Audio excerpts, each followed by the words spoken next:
Before the pyramids of Egypt had faded from memory and long before Rome had laid its first stone road, a city rose out of the sand in the northwest corner of Arabia and became one of the richest, most powerful places on earth.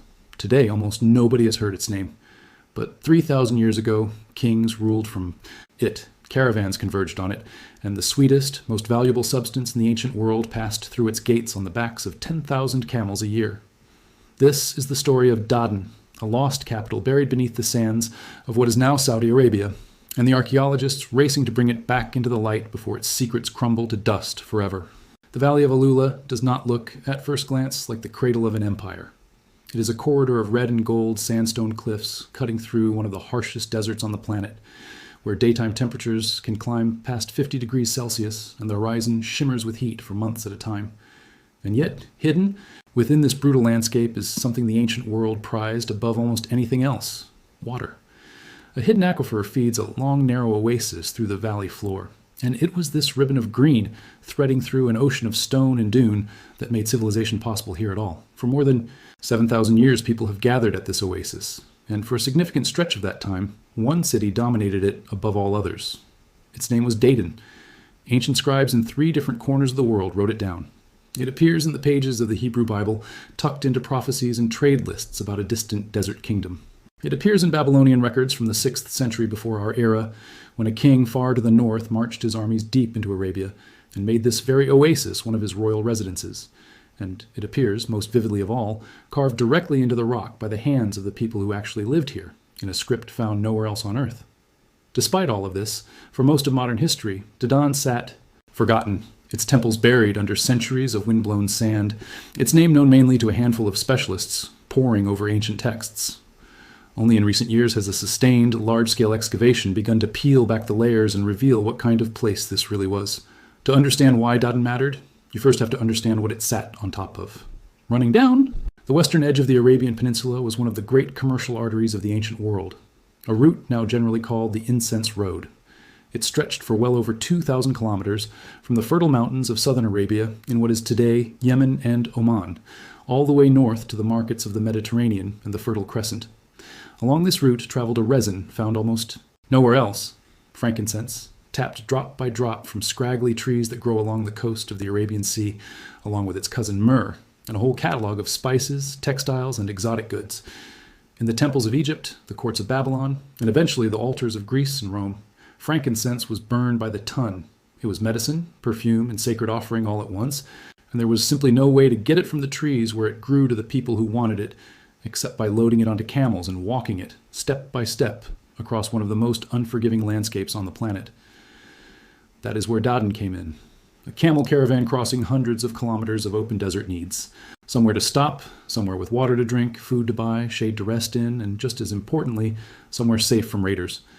The oasis at AlUla offered exactly that, and its location placed it at a natural junction, where routes converged before continuing north toward the Levant and Mesopotamia. Whoever controlled this junction did not need to grow the frankincense or harvest the myrrh themselves. They simply had to sit at the crossroads and charge a toll. Merchants paid to pass, paid to water their animals, paid to trade in the markets, and paid again for protection along the most dangerous stretches of the route. Over centuries, those tolls built a metropolis, and some archaeologists working the site today have compared Dadan, at its height, to a kind of ancient version of a global financial capital, a place where wealth from a dozen different lands passed through, and where a fraction of every transaction stuck to local hands. The city that grew out of this trade was not a rough frontier outpost. Excavations have uncovered evidence of a genuinely sophisticated urban center, one occupied continuously from at least the 8th century before our era, and possibly considerably earlier, all the way through to around the 1st century before our era. That is a run of many hundreds of years, long enough for entire dynasties to rise, rule, and fall within its walls, long enough for a written language to be born, mature, and eventually go silent. 2 related but distinct political powers governed the city across that long span. In the earlier centuries, it was the seat of what scholars now call the Kingdom of Dadan, ruled by a line of local kings. Later, control passed to a people known as the Lihyanite, whose kingdom absorbed the older city and expanded its territory and influence considerably, at one point reportedly extending its reach as far south as the outskirts of what would become the city of Medina and touching the edges of the southern Levant in the north. The exact mechanics of that transition of power remain one of the great open questions for the researchers working the site. What is clear is that sometime around the middle of the 6th century before our era, a foreign king briefly entered this story. Nabonidus, the last independent monarch of Babylon, led a military campaign deep into the Arabian interior, and appears to have made this oasis one of several bases in Arabia from which he ruled for a period of roughly a decade. An episode so unusual for a Mesopotamian king that it has puzzled historians for generations. Ancient records suggest Nabonidus' extended absence from his own capital, spent instead governing from remote desert oases like this one, left his kingdom back home dangerously unstable, a decision that some historians have linked to Babylon's eventual fall to the Persian Empire not long after his return. Whatever his personal motivations, his choice to base himself here says something important about how significant this oasis and the wealth flowing through it must have appeared even to the ruler of one of the great empires of the age. Inscriptions from this period still refer to a ruler of Dadan, suggesting local governance persisted even under this outside influence. It was sometime after Nabonidus withdrew, in the messy, poorly documented decades that followed, that the balance of power inside the oasis shifted decisively toward the Lihyanite line. And yet, remarkably, the archaeological record suggests this change of ruling family did not mean a break in culture. Temples continued to be used, farming methods stayed largely the same. The population, it seems, carried on much as before, just under a new royal banner. What allowed any of this to happen at all, of course, was water, and the people of Dadan became remarkably skilled at managing it. Wells were dug and maintained across the valley floor. Irrigation channels distributed water out to fields where farmers grew grain, dates, and other staple crops that fed not only the resident population, but also the endless stream of travelers and animals passing through. This was not simple subsistence farming. It was an agricultural system engineered to support a genuine city with granaries, storage facilities, and the kind of organized labor needed to keep an irrigation network functioning year after year in a place where a single dry season could mean disaster. Archaeologists have also identified evidence that water played a role well beyond the purely practical. Carved out of a single massive block of stone near the heart of the city sits an enormous cylindrical basin, clearly built with enormous effort and clearly positioned close to a significant structure. Researchers believe it was used not just for storing or distributing water for daily life, but for ceremonial purposes as well, perhaps as part of rituals conducted at a nearby temple. Religion, in fact, sat at the very center of civic life in Dadan. Rather than a single scattered set of shrines, the city organized its spiritual life around a chief deity, a god referred to in inscriptions as Du Geba, who appears to have functioned as the principal patron of the Lihyanite kingdom. A large temple complex, positioned prominently within the city, was dedicated to this god, and its architectural scale tells its own story. This was not a minor local cult, but a state religion woven directly into the machinery of kingship and governance. Beyond the main temple, sanctuaries were also established out in the surrounding landscape, tucked into the mountains that ring the oasis, and, in at least one case, positioned it on a mountain summit overlooking the valley. Worship at Dadan, in other words, was not confined to a single building. It stretched outward into the very geography that sustained the city, turning the desert cliffs themselves into sacred space. We know an unusual amount about the details of daily life and belief in Dadan for one specific reason. Its people wrote things down constantly in their own unique script. Modern scholars call this writing system Dadanitic, and it survives, today, in thousands of inscriptions carved into rock across the AlUla Valley. Nowhere is this more spectacular than at a nearby site now nicknamed the Open Air Library, a canyon whose sandstone walls are covered floor to ceiling with ancient text, prayers to the gods, records of political events, personal declarations, and even simple graffiti left by ordinary travelers passing through. Standing in that canyon today, surrounded on every side by columns of carved letters stacked, one above another across surfaces many meters high, it is hard not to feel the presence of an entire vanished society speaking all at once. Some inscriptions record formal royal decrees or dedications made to the gods on behalf of a king. Others are far more personal, a traveler recording safe passage through a dangerous stretch of desert, a father commemorating the birth of a child, a mourner marking the loss of someone close to them. Taken together, these thousands of individual voices, carved patiently into stone over hundreds of years, form one of the richest surviving windows anywhere in the ancient world into the everyday concerns, hopes, and beliefs of people who left behind almost no other written record. Alongside the words, the same rock faces are decorated with carved images of the animals that once roamed this landscape. Camels forming the backbone of every caravan, ostriches striding across the desert floor, ibex picking their way, along rocky slopes, and other creatures that populated the ecosystem of ancient Arabia, some of which have long since vanished from the region entirely. Some inscriptions preserve the formal, careful lettering used for monumental carving into stone. while others show a more casual, flowing style that appears to have developed from the practice of writing with reed pen and ink on more perishable materials, evidence of an everyday literacy that extended well beyond royal proclamations. Taken together, these carvings represent, by the estimate of researchers who have catalogued them, one of the largest concentrations of well-preserved pre-Islamic Arabian inscriptions found anywhere, a documentary record so significant that international heritage bodies have recognized its importance as part of the world's shared cultural memory. The people who left these inscriptions were not simply passive subjects of a distant king. The texts reveal a society with a surprisingly developed sense of property and legal standing, one in which both men and women appear as landowners in their own right, entitled to buy, sell, and inherit property independently. That detail alone sets the society of Dadan apart from many of its contemporaries elsewhere in the ancient world. And it hints at a level of social organization considerably more complex than the word desert kingdom might suggest to modern ears. Legal and administrative texts found among the inscriptions also point toward a functioning bureaucracy behind the scenes, one capable of recording land transactions, resolving disputes, and maintaining the kind of institutional memory that allows a kingdom to function smoothly across many generations rather than collapsing with each change of ruler. The population itself was not culturally uniform either. Evidence at the site points to the presence of a South Arabian trading community, the Manians, who maintained a foothold inside Dadan to help manage their share of the caravan trade. Rather than existing as a hostile enclave, inscriptions describing intermarriage between this Manaean community and the local population suggest a relationship built on cooperation rather than conflict, a snapshot of a genuinely cosmopolitan trading city where different peoples lived, worked, and formed families side by side. Daily life inside the city would have been a study in contrasts, the sacred and the utterly practical sitting side by side. Close to the grand temple of Dugeba, ordinary households went about the business of grinding grain, weaving cloth, and repairing the leather harnesses that kept the caravan trade moving. Craftsmen worked stone and metal, producing the tools, jewelry, and votive offerings that archaeologists now recover in fragments from the layers of debris beneath the modern sand. Markets inside the city would have buzzed with a mixture of languages and accents, as local farmers, South Arabian incense traders, and travelers from as far away as the Levant and Mesopotamia haggled over prices, exchanged news from distant lands, and struck deals that would shape the flow of goods for months to come. It is easy, looking at a modern map, to think of ancient Arabia as a vast, empty gap between the great civilizations of Egypt and Mesopotamia. Dadan tells a very different story. Not an empty space between civilizations, but a civilization in its own right, one that quietly grew wealthy by connecting all the others. That wealth did not travel in a straight line either. The Incense Road running past Dadan was less a single highway than a shifting network of desert tracks, adjusted season to season depending on rainfall, grazing conditions for the camels, and the ever-present threat of raiders lurking along more isolated stretches.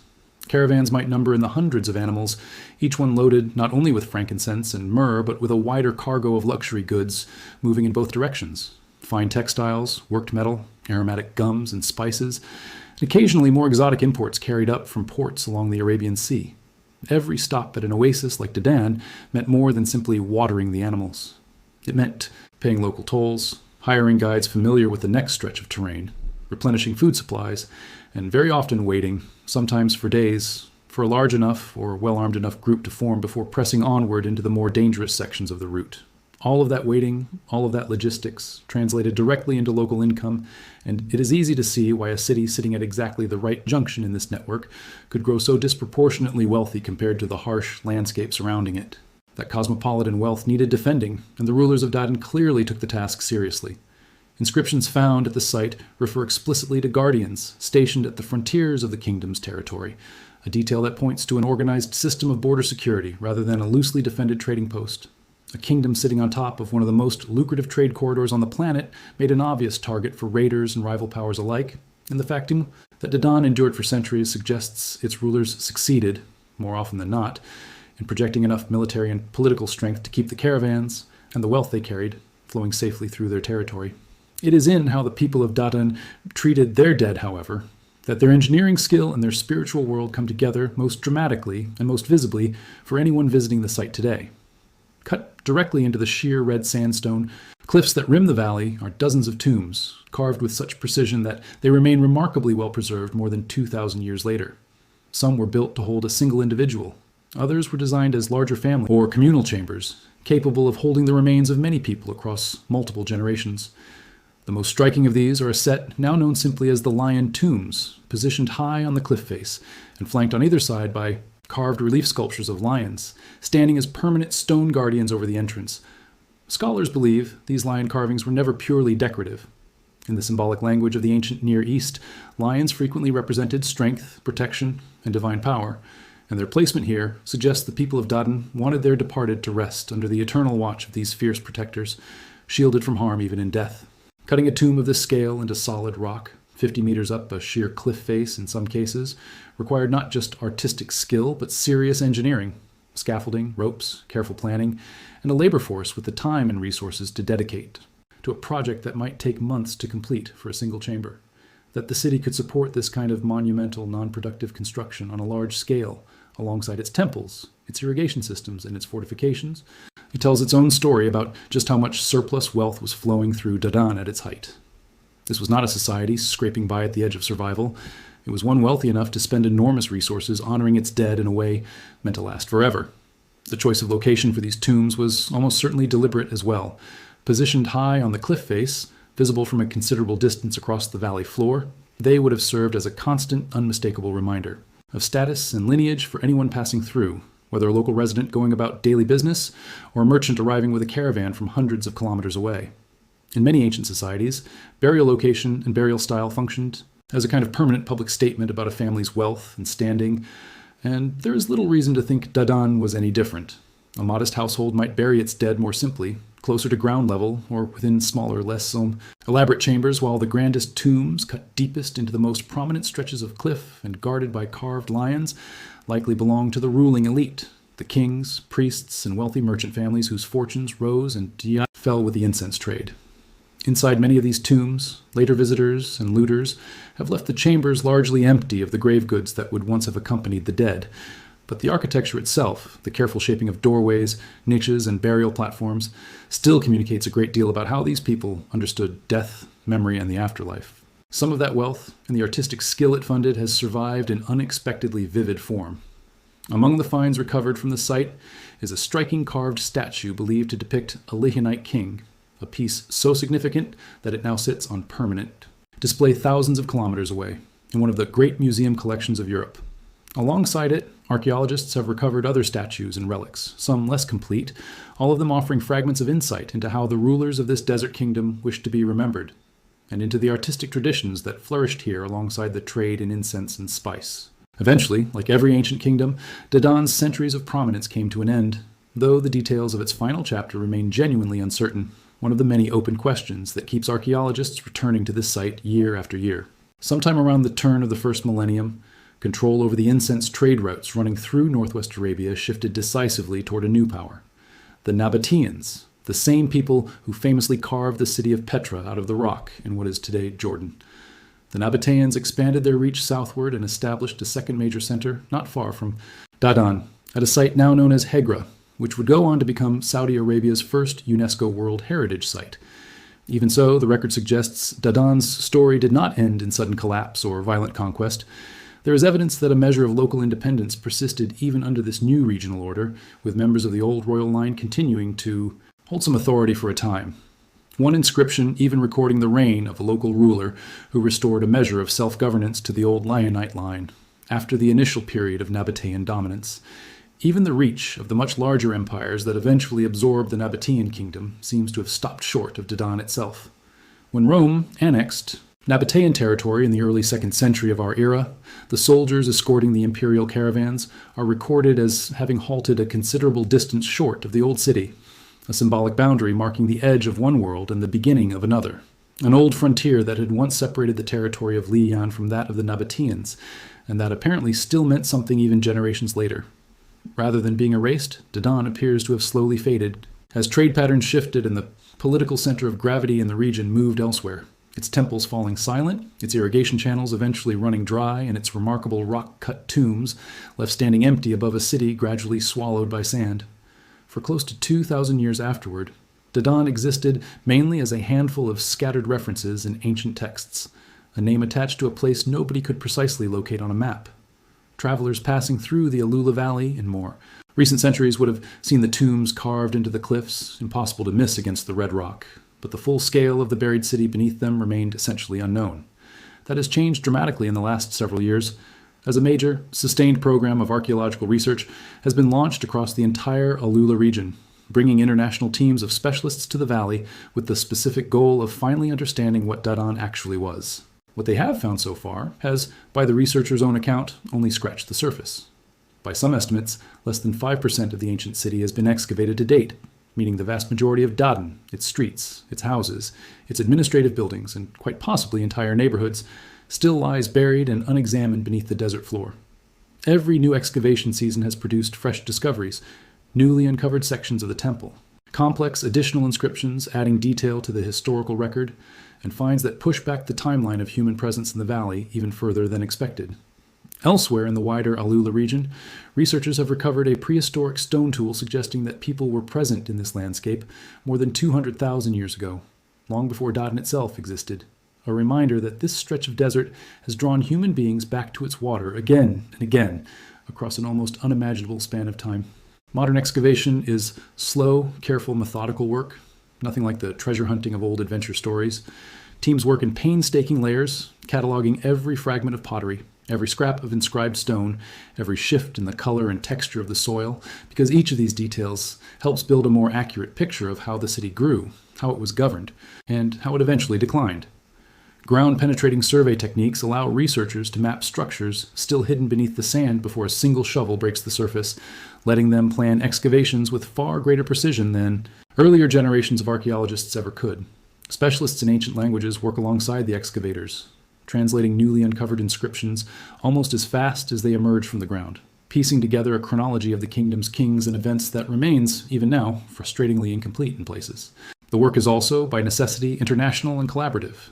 Teams of archaeologists, epigraphers, and conservation specialists from a range of countries and institutions have converged on the AlUla Valley in recent years, drawn by the scale of what remains undiscovered and by the rare opportunity to help write the history of a civilization essentially from scratch.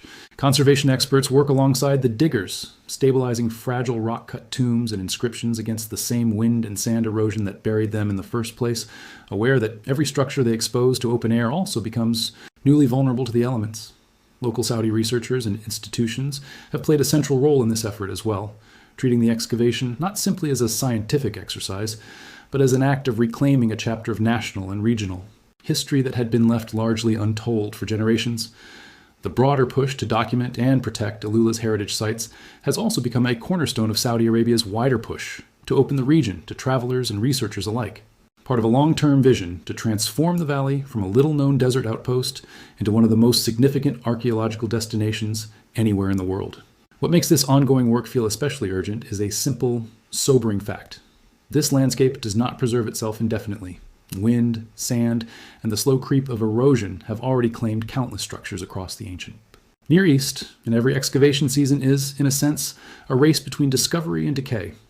Local and international archaeologists working in the valley today speak of their task not simply as digging up old artifacts, but as writing entirely new chapters of a history that has sat unread for 2 millennia, filling in a period of the past that shaped trade, culture, and political power across the Arabian Peninsula and beyond, yet remains almost entirely absent from popular memory of the ancient world. There is something genuinely humbling about standing in the AlUla Valley today, surrounded by the same red cliffs that watched over the kingdom of Dadan for the better part of 1,000 years. Camels no longer cross this stretch of desert loaded with frankincense bound for distant temples, and the markets where Manaean traders once haggled over the price of myrrh have long since fallen silent beneath the sand. But the tombs still stand, the lions still guard their empty chambers, and the inscriptions still cover the canyon walls, waiting patiently for someone to read them.